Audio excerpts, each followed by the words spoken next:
There's a lot of mysteries about music and about the creative process. Ladies Here we and are. gentlemen, we got Ari Hoenig, the jazz drummer, but also just a musician extraordinaire, an influence to millions around the world, and an influence of mine as well.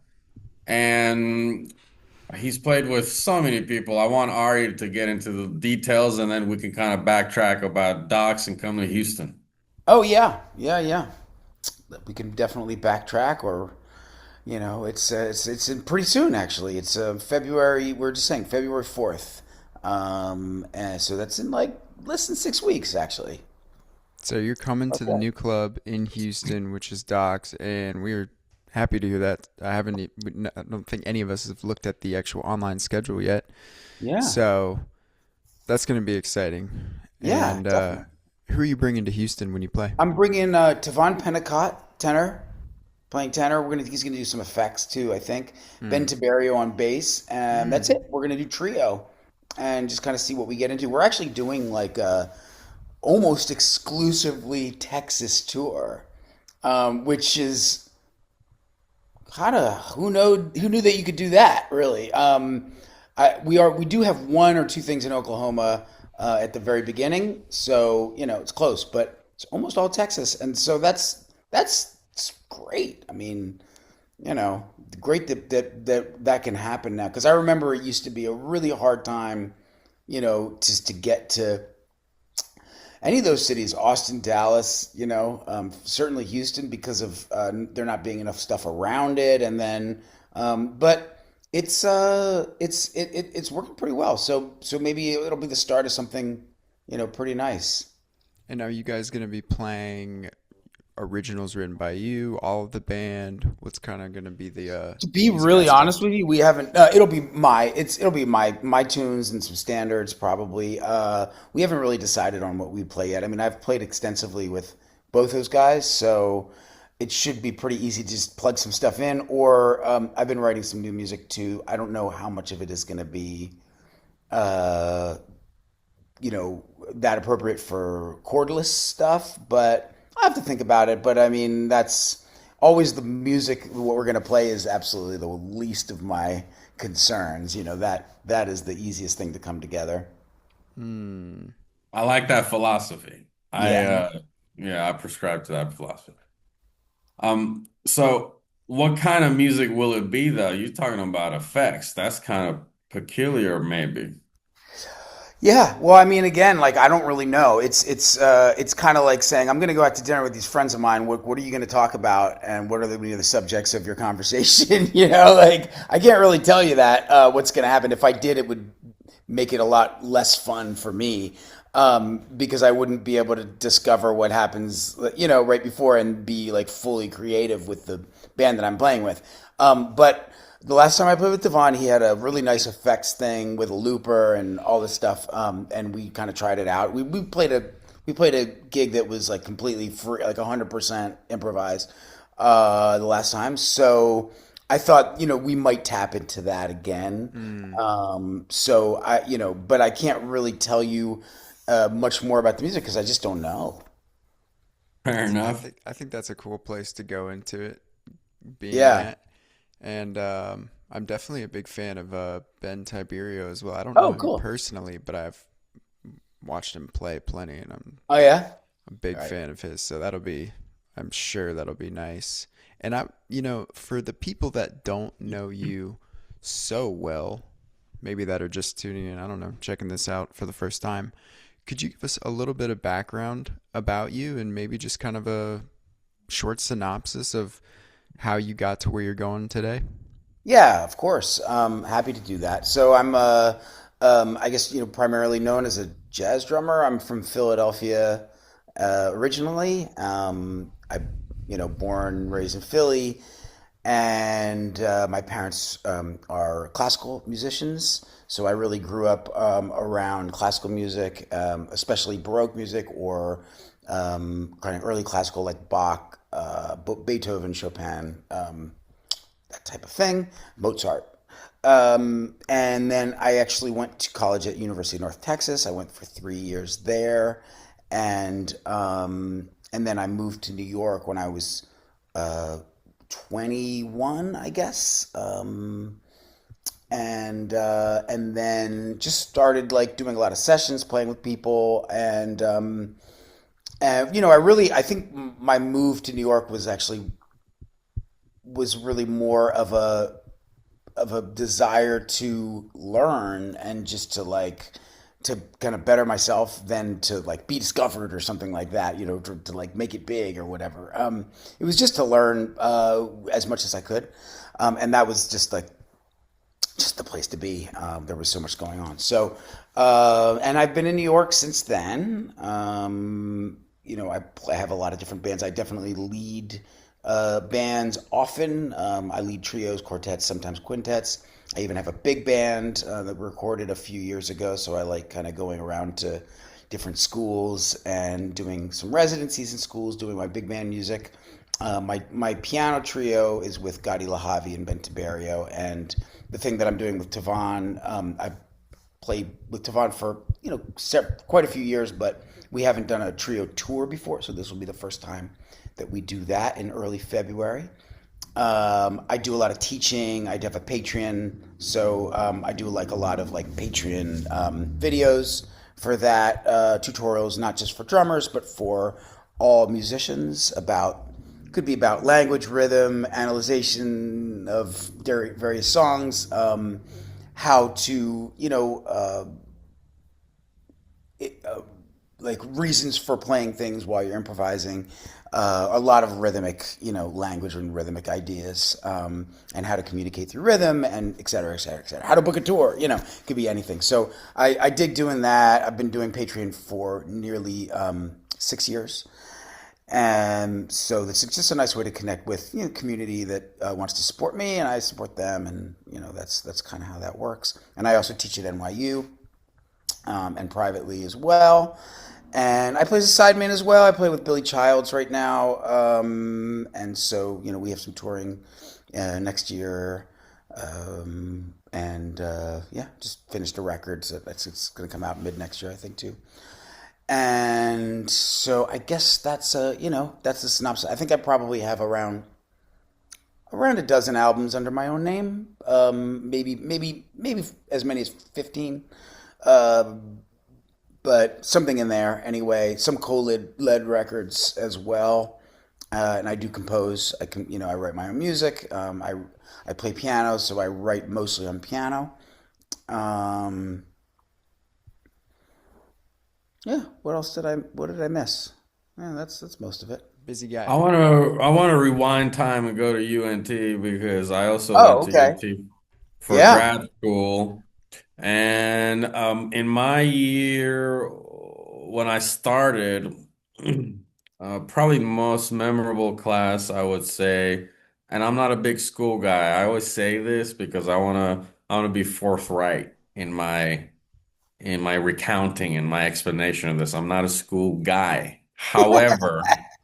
However, I understand the value of being around people that are hungry and that what that can do mentally for a person. Just like going to New York, as you said, that Hmm. was obviously very a big influence on you, I'm sure. Oh And yeah. so, but I recall Fred Hamilton, if you remember Fred Hamilton. I Absolutely. recall him talking about you briefly, and I might be totally getting this story wrong, but basically you came into UNT and there was some professors that wanted you to be recognized, and maybe some professors that something to do with the lab bands where some people wanted you to start off in the top lab bands and some people didn't think you were ready. Does that make any sense or is that a fabrication? I've never heard anything about that actually. So Beautiful. I'm interested, but it may just be a rumor. But I will say that Fred was just fantastic to me, and I had him as a teacher in a few different ensembles and a few different things, and I think it was my last year. Maybe he ended up hiring me, here and there. I would go with him to gigs, and you know. And he was just a great kind of like almost a mentor. I think if I would have stayed longer, he would have kind of become more of that. But But no, I mean, I came in as a freshman and, really like, inexperienced, and I don't think I deserved to really be in any bands that I didn't make. And I wasn't aware of there was any like drama involved in that. I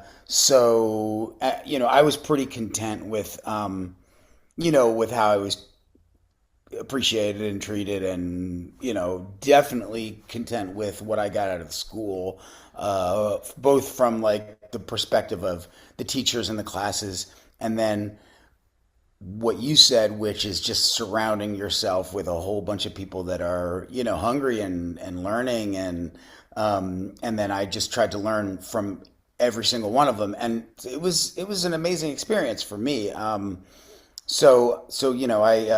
was just kind of riding that wave, and it never really got boring, and I never felt that I was like owed something that I didn't get, or anything like that. Okay, well, I don't know what I'm remembering, or maybe I got some inside rumors or something. It really doesn't matter, but I thought maybe it would be an interesting way of starting that conversation. Well, overall, your perspective on the state of jazz today, what's going on that's really like got your ears hot?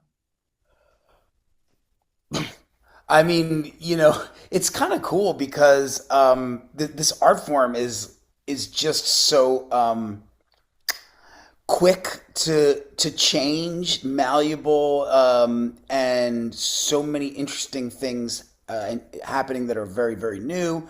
A lot of young musicians that are that are playing improvised music, playing jazz, things really related to what I do, which is what I consider to be like conversations, in the moment, which is not what a lot of necessarily like everybody that plays jazz does. It can be quite different.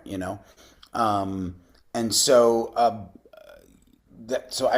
really appreciate the things that are happening now from let's just say generations younger than me, because it should be like that. I mean, it should grow, it should get better, it should develop more and more language, and you know this is what it's supposed to do, and it is happening.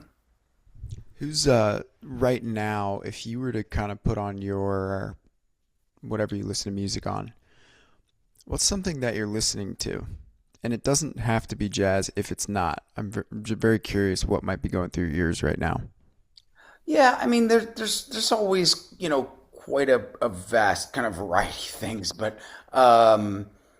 it's funny with jazz. It's like, or we call it jazz, but like with the music that I was kind of describing before, I like listening to it and I like the music itself, but I think the real appeal for me with that music is not necessarily like putting it on a speaker and listening to it. It's more like going to a concert I and agree. being there and experiencing what happens. Hmm. It's to me it's a live music. It's something that I Yeah. that I that being around the live thing, that's what I really love. As far as what I'm listening to, like on whatever iTunes or something like that, I have been getting into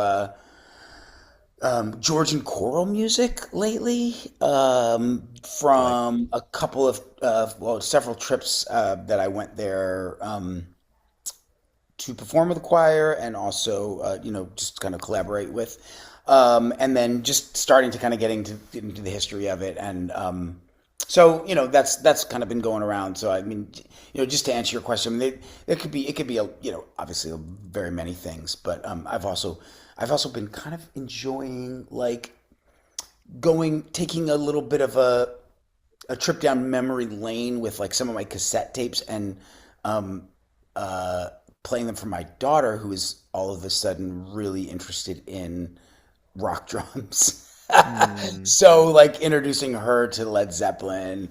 and or introducing her to Rush, like has been really fun for me to like kind of revisit some music that I listened to more as a kid. So that's been also cool. So that, just to give you a little bit of a little something there. Have you started to teach the kids? I don't know how old the kids are yet, but have you started to teach them anything, or do you have a plan or something that you see for that? Well, I have two kids. One of them's really not so interested in learning music, so I won't really do that. But the one that is, the plan is basically just like follow her lead. It's Yeah, yeah. I feel like that is much more effective than having a thing in place and then it doesn't Agreed. work out.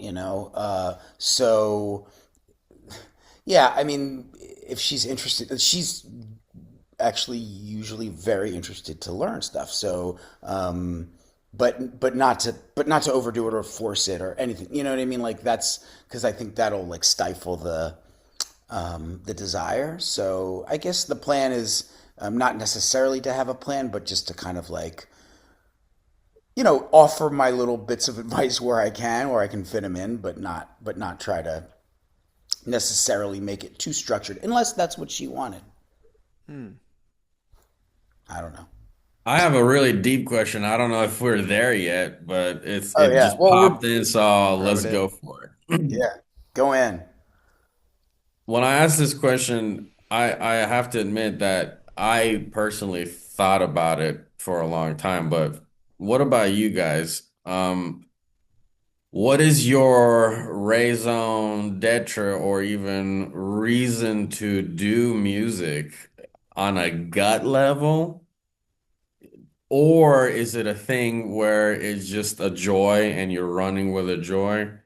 Because, I mean, it is that for me, I will say. However, I can go really deep with it if I wanted to, and I could break it down on a psychological level. So, how much would you like to comment on that, Ari? I'm probably not going to break it down that much, to be honest with you. I mean, happy to listen to psychological breakdowns. But that's just what I do. Music is what I do. I play or write. It's what my family's done, and and it's just part of I'm not saying that I do it constantly or whatever. It's not even necessarily like it doesn't have to be the uh, you know my reason for being her or the definition of me or whatever, but it's something in my life that I do regularly, and that that's just a part of me, not the only part.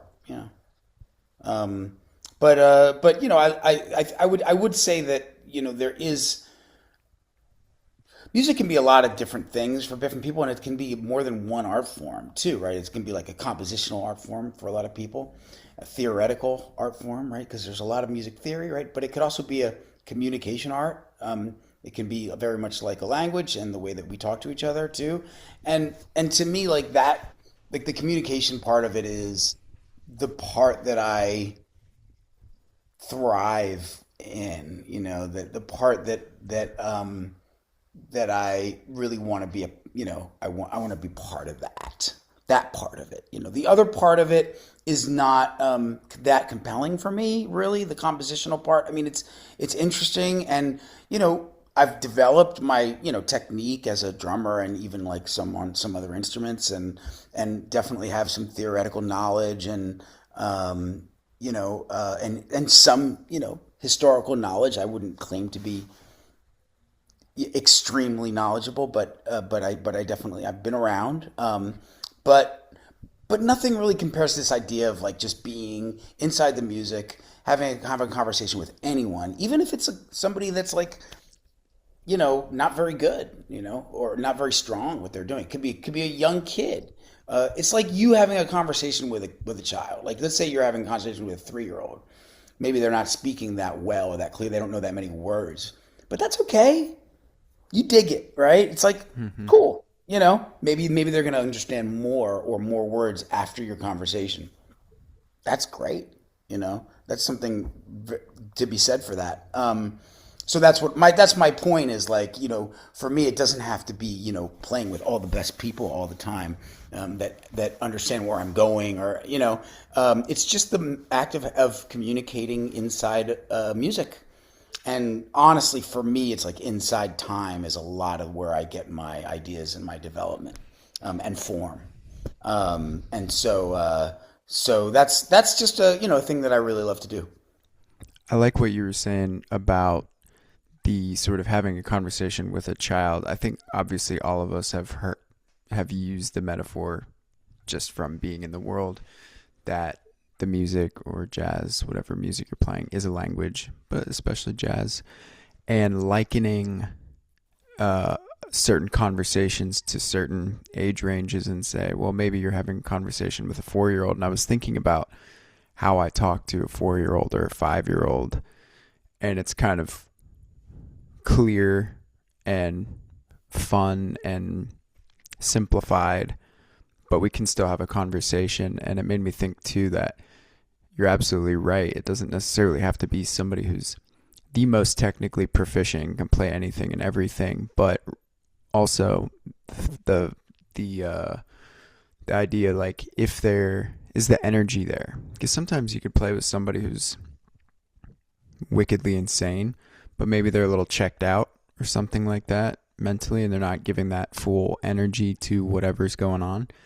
But when you're with somebody who just brings a constant fire to the stage or wherever you're playing, just brings a fire to the music and brings that energy that's vulnerable and, you know, just linking everybody telepathically, I think that that is one of the most important things. And obviously you can see that when you play every time. Mm-hmm. I was actually just showing my mom a video of you playing earlier because I'm with my parents, and she was like, wow, he's really getting in there. Do you And it's think that fun. you think that I found this to be maybe 80% the case? Not always. However, often I see something in the personality that is being reflected in the how the person is playing. So if a musician gets on stage and let's say they have a they're pensive individuals. They are pontificating, philosophizing, and thoughmatizing often. So I find their ideas often to be very heady even and harmonically rich.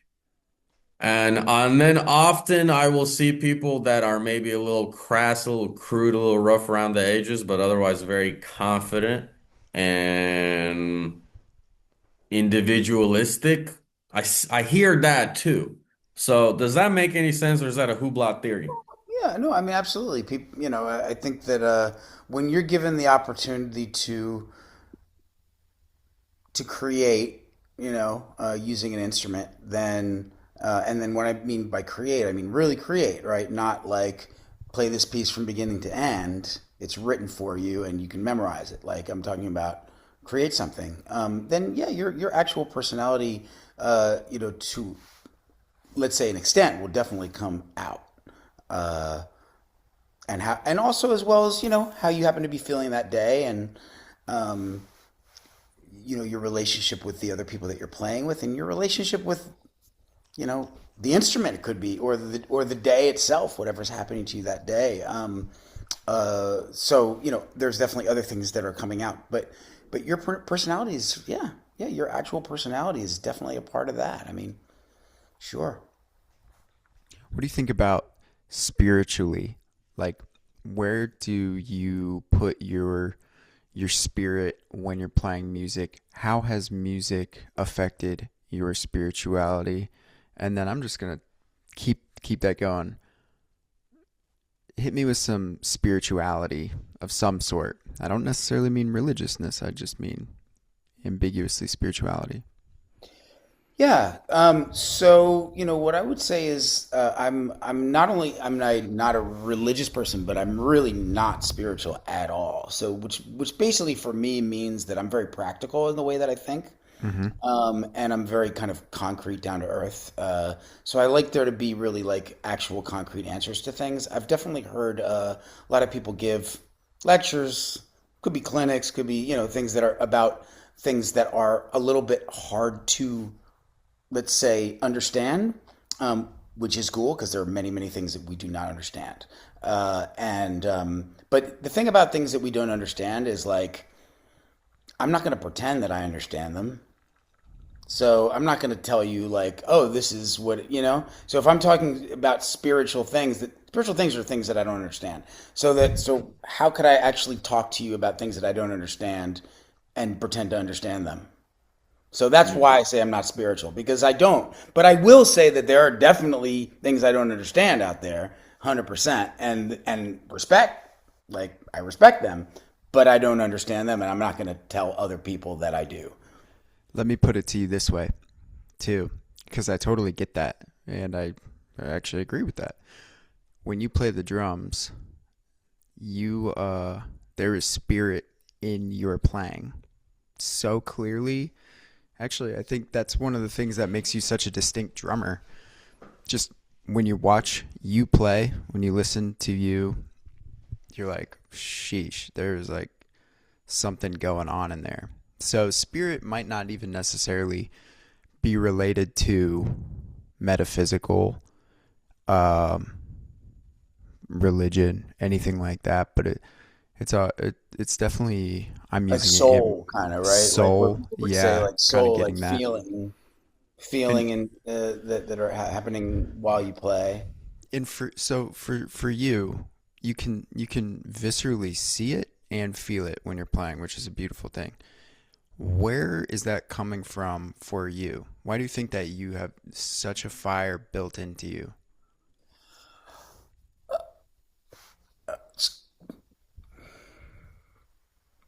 Um, yeah, it's a good question. I'm not sure that I have a answer for why.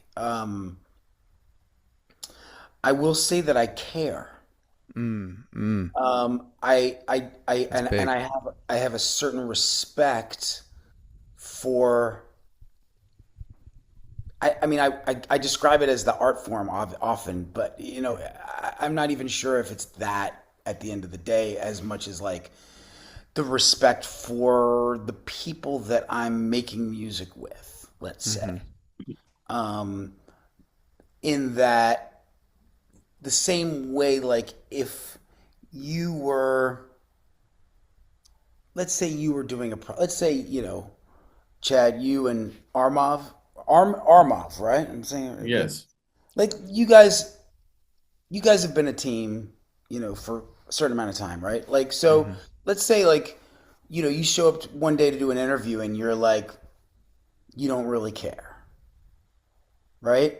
That wouldn't be respectful of Armov and his commitment and his spirit and his fire, you know?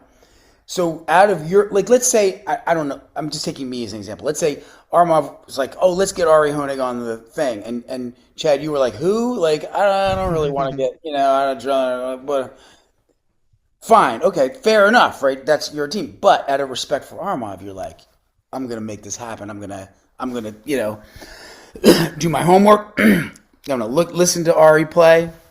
See what's going, ask some intelligent questions, and not because like of your respect for me necessarily, but more your teammate here, you know. And Mm-hmm. that's the reason that I think I have that flair of drama and respect. It's mostly for the musicians that I'm playing and the respect for them to basically like be there and keep them interested. It's almost kind of like if you're around a group of friends and some people are joke tellers. They tell jokes. They remember jokes, you know? Oh, I remember this one. I remember this one. And maybe the really good ones will remember jokes that they've told certain people and other people and not repeat or try not to repeat them, you know? It's kind of going to a little deeper with it, right? Because why? Why do you do that? Because you respect them and you care to be able to essentially make life interesting for them Yeah. more. So that You goes know? back to the idea that perhaps that you're interested in the visceral live experience of the music happening. And Exactly. so then why not have a great conversation? Exactly. That's really what it is. And the actual what she said, visceral live conversation of the music happening and the respect for the people that I'm conversing with to not play the same lick on every song because we've already had that conversation on, you know, Oh, didn't we have the conversation in the appetizer, and now we're having dinner, and now we're dessert, and it's the same conversation. It's kind of boring, Mhm. right? When you talk to somebody like that, that's already always talking about the same thing.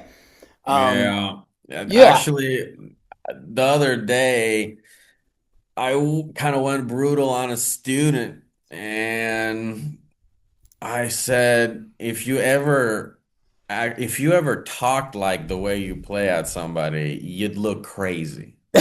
Hmm. yeah, right. And so I told him, you don't just come up to somebody and just start yelling at 100 miles an hour. That's Yeah. unbelievable. And so there's a thing to say about that, but I guess for a lot of younger developing musicians, they don't even feel like they have anything to talk about. So it's like they're plugging in stuff, often hoping for something to catch, maybe.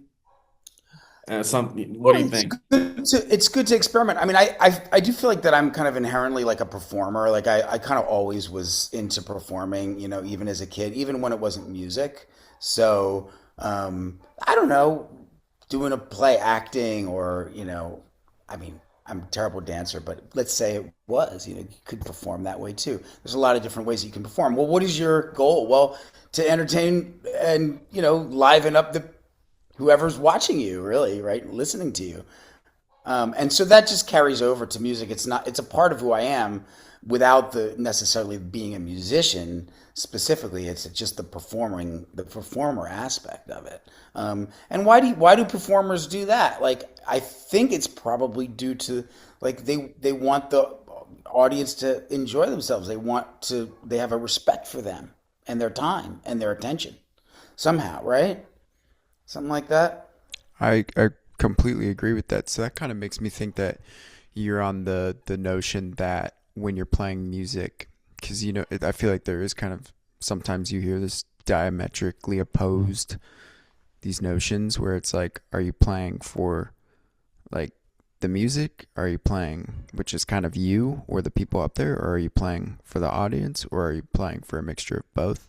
For the And so music from itself too, it could be, right? yeah, so I feel like from you, we're kind of getting, you probably might say a little bit of all of it.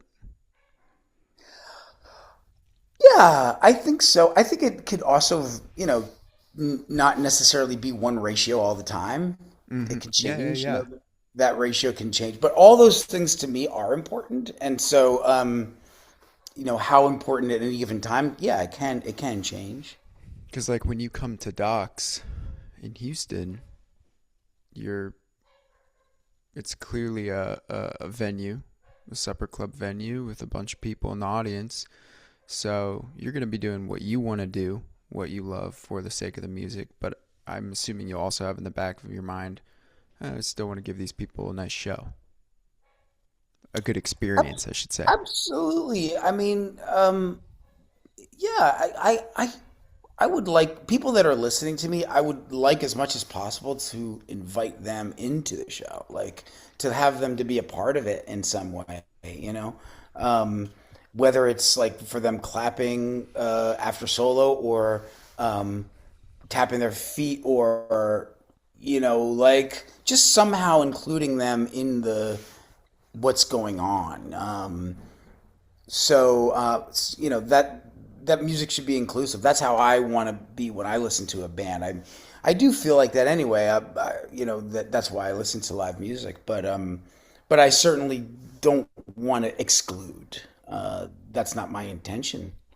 Hmm. So yeah, I've never played at Docs, and I can't really tell you what that's like. I didn't know it was a supper club. But you know, I'm not sure that it being a supper club is going to change. I'm not sure what it's going to change, but I do know that um, you know that all those things are important to me. I don't know that it would change what I play, but it might change something about the inclusivity of it, or yeah. I mean, all interesting questions, definitely. I guess I would say come out and see for yourself, and listen for yourself and see, because you've been there before, right? Hmm. Yeah, and it's So kind of like brand new you've too. obviously had some experience seeing. Oh yeah, but you've had some experience like listening Th- to music there, and so yeah, um, so that can change not from just the way that the music is played, but also just from like the whatever. I mean, I don't the setup or the layout, or I mean, there can be a lot of different factors, I guess, involved here. But I'm interested to just just have a good time and make music and make it the best experience for everybody that I can. we got to see what I don't know what day that is. I never looked at a calendar off the top of my head. Do you know if it's a weekend or a weekday? Because I was gonna say might need to I get you out believe to a it's. jam. Do I know what night it is? My phone is being Might be a used, so it's Wednesday. okay. Okay. I was just seeing if it was gonna work out perfectly with with the jam session or not, right around there. But we'll see. Tell us what is one of the like craziest memories that you have in all your performance career, one that stands out that just I don't know, might be kind of wonky, might be kind of crazy, might be kind of fiery, something that might surprise us.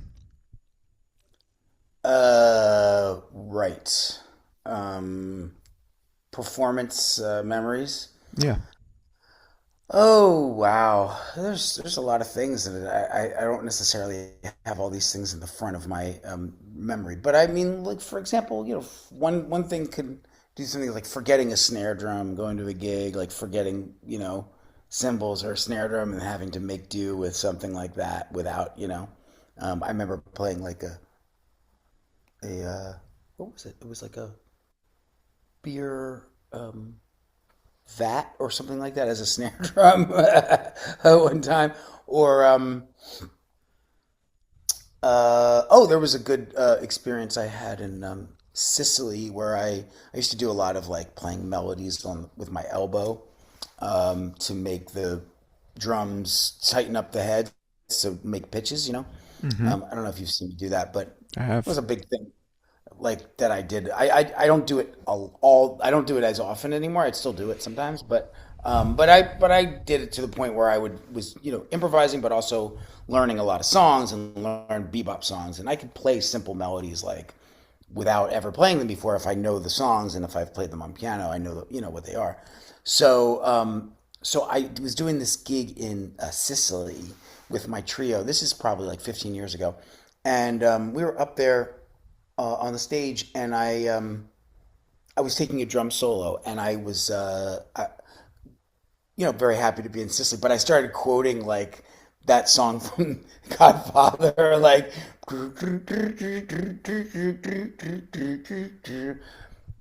and like thought I was like pretty clever. And then I look over, and there's these two like pretty tall men in uniform. They kind of look like they were in a movie or something like that. And they start yelling at me, "Finito!" and like going like this, right? Wow. And then I was like, I was in the middle of the solo. That was only part of it. And they started yelling at me, "Finito!" And then like I continued to solo. I yelled back at them like, "Fuck you!" What do you? And then I finished the solo, and I saw that the promoter of the concert was face down on the ground, and these guys were police. I didn't realize it at the Whoa. time. Oh, They wow. were the Sicilian police, and they were trying to shut down the concert. And I said, "Fuck you." That's awesome. To the Sicilian police, and I was convinced that this all happened because I played the Godfather theme song on the drums, and I had offended them, and they were going to take us all to jail. But in fact, that wasn't the end of all. The actual reason that they shut down the festival and arrested the promoter, but they did, and they shut down They shut down the whole thing. The concert stopped right there. And I like to think it was a really profound drum solo too, but that wasn't the reason either. You Wow. got to tell us why he got arrested. Yeah, the reason that he got arrested is a little less funny, but it basically just has to do with like him not paying off the the Sicilian police to have a Uh, jazz festival. Like he didn't pay the dues, you know. He didn't. He like you have to, which is the you mob? know, you have to. I'm Yeah, it's inferring. exactly. It's that's what it is. You know, I didn't say it. You said it. Go get him, not me. Yeah, yeah, I yeah. didn't say Come get So it. me, how the mob is Kanye. still running the music scene in New York? They have a This is in great taste in Sicily, music. not New York. Oh, this was in Sicily. My bad. This My is bad. in Sicily. Yep, Okay, outdoor okay. concert. Oh, Yeah. well, that okay. That's why I didn't recognize the police because they were dressed up like Sicilian police. Like I didn't, Right. I they just looked like they were dressed up in a costume to me, but they were in fact police. Yeah, It's funny Wow. that Okay. there's this like something like to music that while you're playing music, even though they're pissed and this guy's not paid and they're the mob and whatever and they're big and tough and they're doing all that, but never will pass the threshold to actually just walk out and stop you. Like there's something about you playing or there's something about music playing interesting, right? They didn't actually come up to me and like grab my drumsticks, because right? they And could have just done that. yeah, absolutely, But you're they like, could have no, no, done no, that. no, no, I'm not done yet. But maybe they were more interested in the promoter anyway. I don't know. Right. And maybe it was clear that I was not Italian Yeah. from I don't know whatever reason to them, and they were like he doesn't know, which is was true actually. I didn't really know what was going on. So there, you know, there might have been some of that too. And I'm glad that you brought up the tuning of the drumsticks because that's how I was introduced to you maybe when I was like 16, 17, or 18. It's like over 10 years ago. I remember somebody showing me a video of you playing. It was probably the first video I ever saw, and you were playing. I want to say it was like Billy's Bounce or something like that. But you were playing the head on the drums, and that was the first time I'd ever seen it. You and I was like, what a creative guy, and sounds so good and so cool. And Yeah, yeah, honestly, yeah. still to this day, I you don't really come across that too often. yeah. And I like it. And I think that's a great thing to, especially if you can get the drums resonating within the, I mean, you can't do it for every song, obviously, but having that nuance and that eye for detail when playing and getting the drums to resonate in a certain place, I think is a huge, huge thing. And why don't you think that you see more of that just in general, Well, you know, the drums melodically? aren't really necessarily made for that. True, true. And you know, it's not I mean, look, the piano is a miraculous instrument as far as the technology of what it is. It's much easier to play that theme on the piano than on the drums. And also it sounds better as far as like the pitch, the accuracy, and you know all those kind of reasons.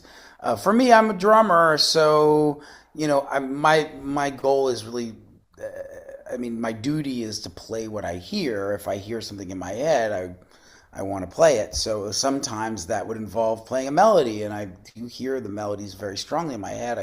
I do some singing, and you know, I mean, I hear melodies. So and also, you know, there's just people that I've heard that have done similar things that have been, you know, really really big influences.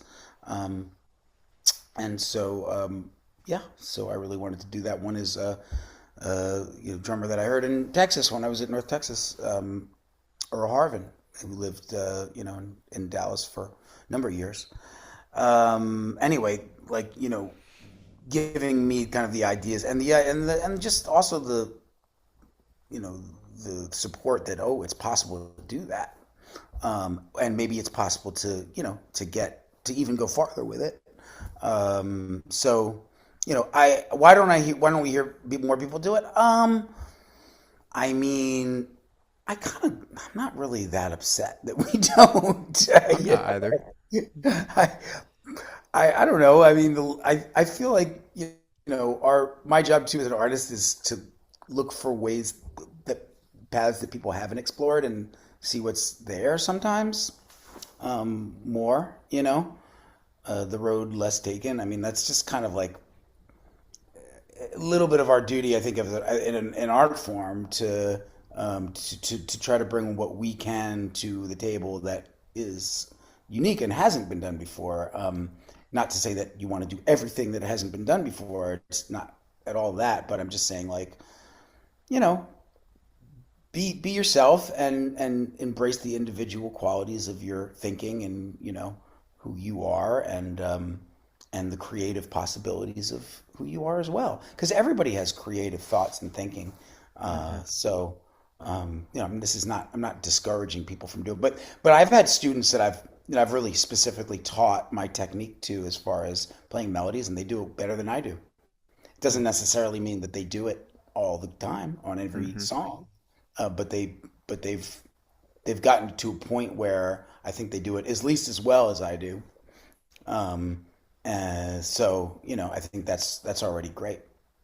How much of your actual mindset, belief system is in your music? Is there a mixture of your thoughts and actions, or is music a personal, unique space that you've carved away? Um,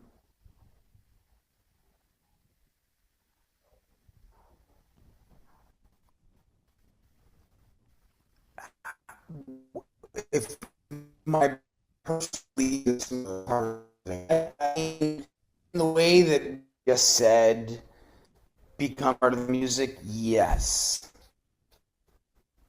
So like the idea of respect for individual creativity, um,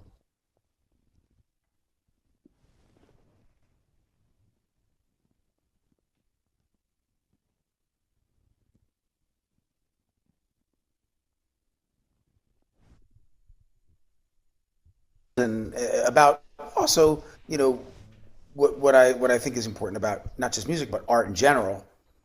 And so I think Yes. that does work its way into the music, not into like specifically what I play, but into the basic premise of how I'm making my decisions. Yeah.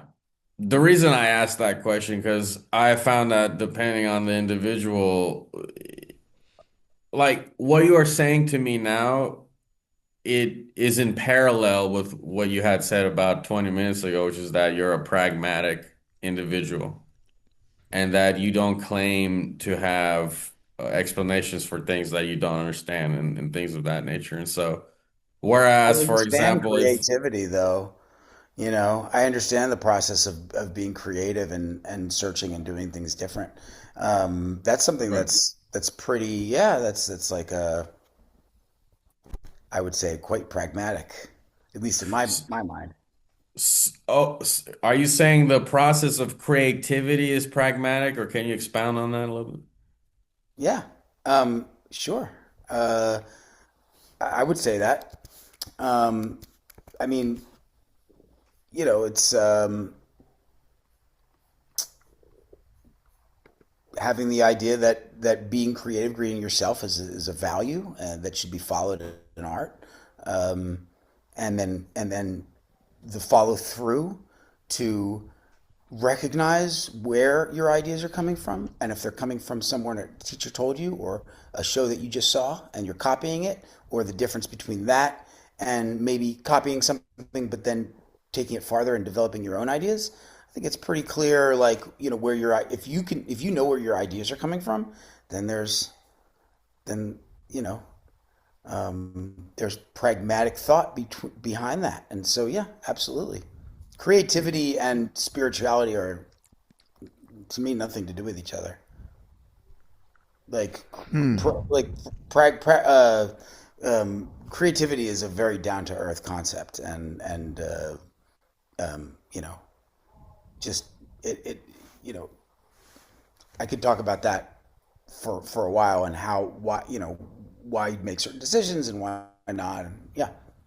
When I'm writing music and I feel like I'm either writing it, producing it on the spot in order to have an idea for something that I want to be fully recorded, I usually know in my terminology I've just gotten used to saying I either have the spirit or I don't, and sometimes it's hard to force it.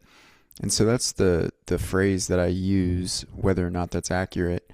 Mhm. Um, and so I would say that my creativity, based on just the words that I use, is based of some sort of spirit thing. It's coming through me. I feel like maybe sometimes my antenna is open and the ideas can just kind of funnel down through the soft spot in my skull and come out of me. I'm joking But about the soft would you spot. know why something has the spirit and why it wouldn't have the spirit? Like, what would be the reason? You know if it does or if it doesn't, but do you know why?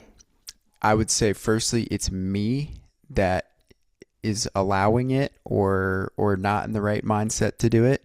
But why? Why would you be in the right Why? mind? What does a right mindset mean? Like that could mean anything, right? That could be just like, well, God's given me the mindset right now to create something truly, unique and special. Like, what is the reason? If you, just that's my point. Like, if you're not, there's a lot of mysteries about music and about the creative process. But Hmm. there's also for me like a lot of discovered, fact and the way that things work and the way that the brain works and the way that we can train ourselves, to understand things and to train ourselves to, in fact, be creative or at least be courageous enough to follow our own creative ideas. Absolutely. And I think that it's more it's not as romantic as I'm making it sound. It's not you have this divine whatever it is to be able to write something that in there. I think there's a lot of variables, literal variables, physical variables, that kind of stuff. It's not romantic at all. There's also Unfortunately, right? It sucks to talk about things that are not romantic. We all want to be romantic. yeah, sometimes sometimes we need to like take out the mystique from certain things and be like, no, maybe you can't do it because you're literally tired and you just don't have the brain bandwidth to do it. But like last night is a good example here. I'm staying at my parents' house and I don't have anything with me gear wise, but I do have this microphone and my interface and no instruments even at all. And I was like, I don't really have a lot to do late in the night. I was like, let me just force myself to make some music of some sort just for fun, kind of just free form, do whatever. And I was like, I'm going to use this microphone and I'm going to use mouth sounds and I'm going to use sounds around me. Like I use the zipper of my hard drive case. And I ended up making something I thought was very cool, just a whole slew of percussion. Then I was like, let me just use samples that I have too, if I wanted to add any sort of harmony to it. And I used it as sort of an exercise in creativity and just come up, use as much random stuff as possible. I'm not worried about how well it's recorded. I'm not worried about all this extra crap. I just want to create and kind of just blank canvas. And I had a great time doing it, and I haven't gotten to just do that in a while. So, Yeah, that's great. I mean, and what you're talking about is actually a technique that I use a lot, and that's really widely, respected and used by creative thinkers, which is through limitation, there will come creativity. And so you've limited yourself to, certain sounds and certain, we can say instruments, or you can say technology, however you want to say it. And through that limitation, right, you've hmm, realized, oh, I can do this and I can do this, and all this kind of cool stuff came out, right? That's yes, a technique that is used a lot in that, and it's yes. very much understood that that is one thing that will instigate creative thought. Yeah, because you don't necessarily get caught up by having the biggest toolbox in the world where you're like, oh, I could use this amp and I could use this microphone and I could use this guitar and I could use this pedal and blah blah blah blah blah. Um, I think that is a perfect way to put it. The limitation aspect of it. At first, I thought you said lamentation. I was like, Ah, whoa, what is sorry. that? Limitation. Remix, But I creative was like, it's remix. something We could very explore cool. that too. That might have to be the name of the little tune, lamentation. But yeah, I highly recommend that everybody like sometimes you get so caught up in everything they have to do business wise and day to day wise, that you can forget about the joyous infantile creativity that can take place. And sometimes you need a blank canvas with no rules and just allow yourself to see where that goes without any sort of expectation. Yeah.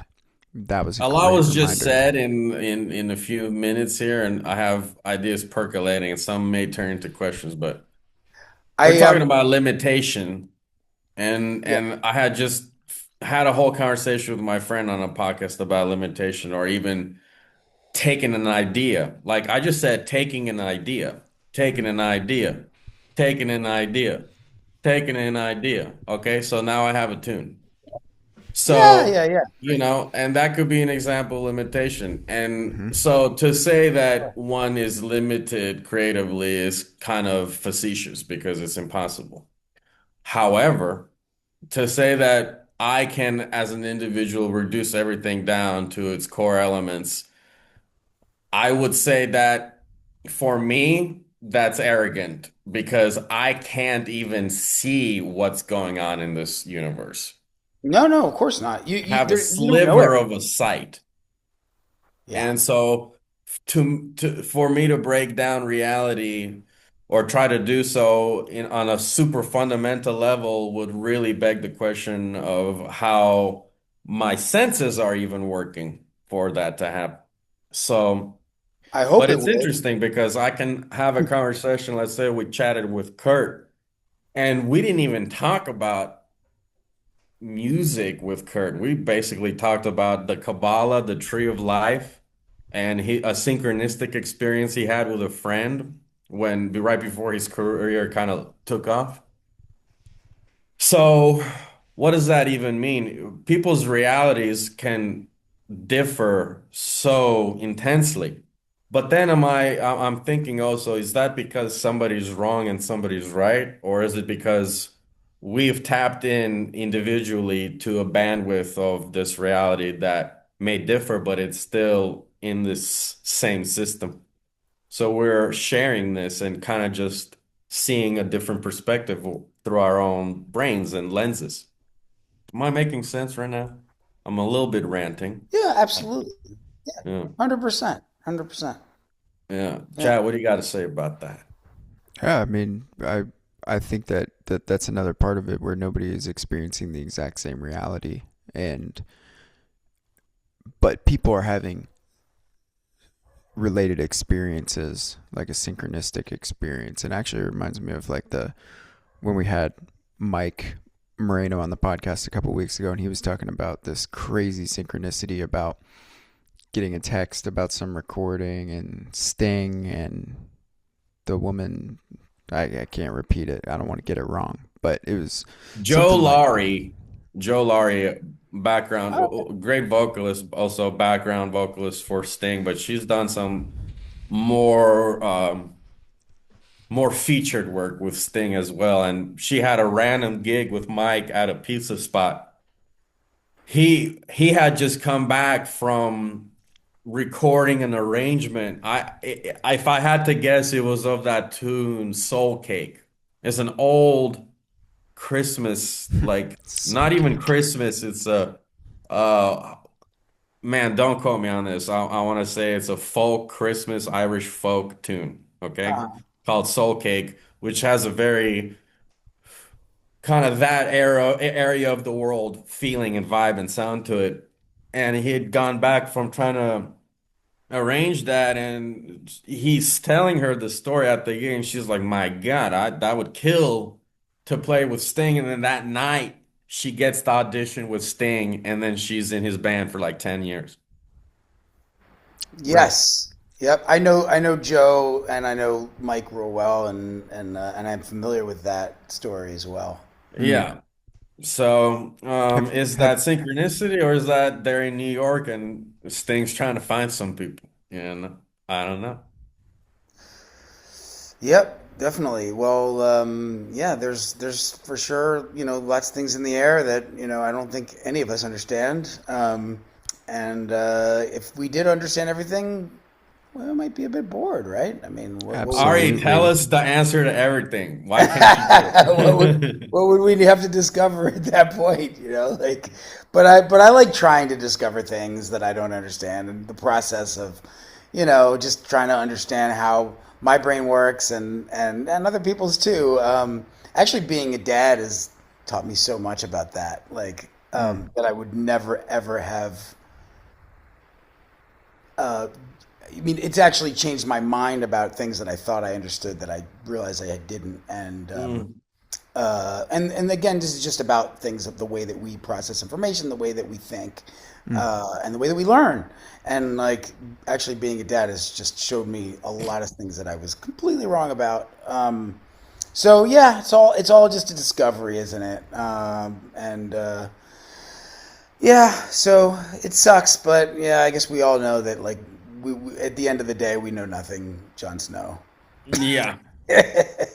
Chad, Yeah. I don't want to interrupt you, but I was No. gonna say, for many years, I've personally been obsessed with brainwave states.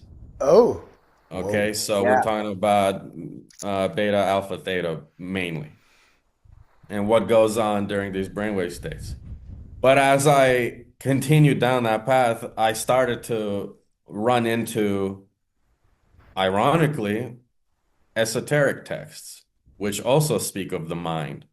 Mm, Mentalism, the concept of mentalism as well, the yeah, concept of transmutating negative thoughts into positive thoughts, and how the human operating system works, that you can actually auto suggest, you can actually kind of hypnotize yourself. interesting. Yes, amazing stuff. And so you were saying about having a child and how that can be a learning experience because you're like, oh wow, like we're programmable to an extent, our brains, the wiring, Yeah, where our programmable, but thoughts actually go. also the opposite too is because the programmable thing makes the most practical sense, of course, right? But the genetic thing never really made sense to me, and now is just like proof in Hmm. showing how wrong I was about you know the practicality of experience and brain and and all that. So like yeah, as much as I was sure that that the experiences programs what we think and what we feel and who we are, the genetics of it is just massive. Yeah, it is. Yep. And you can, and when you see archetypes and individuals and then you meet their parents and you see how they act, you're like, oh my God, like even things that are good and things that are bad, alcoholism can be passed down.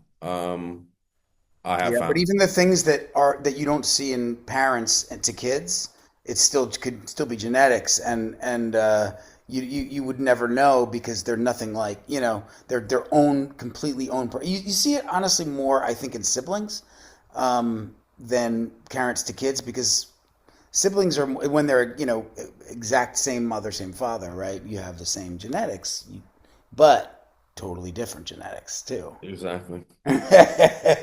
What's one of the, I hate to interrupt you guys. I'm gonna actually have to step out.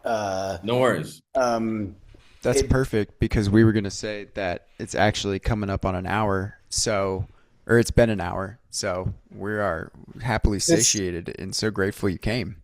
yeah, this has been really really fun. Thank you for having me, and look forward to getting into some more deep conversations about all that stuff. Actually, that you were just bringing up, Armav. That's all real interesting stuff to me. Yes, sir. Maybe I will have the chance of seeing you in Houston when I'm there in February, hopefully. Hopefully so. Yeah, we will That's definitely the put that in the plan. calendar. Everybody, Ari Hoenig at Docs in Houston, February 4th, you said? Yeah, February 4th. That's February 4th. correct. And look forward to meeting all of you. Awesome. Well, Ari, thank you so much for coming on. What a privilege to be able to talk with you. And we'll put all your info in the podcast so people can check you out. Yes, please do. And don't hesitate. Reach out if you need anything or if I can, point you to any links or right direction or of anything or whatever. Awesome. Perfect. All right, Ari. All right. Have a great Killer. rest of Guys, your have a great day. day. See ya. Thanks, man. See ya. Bye.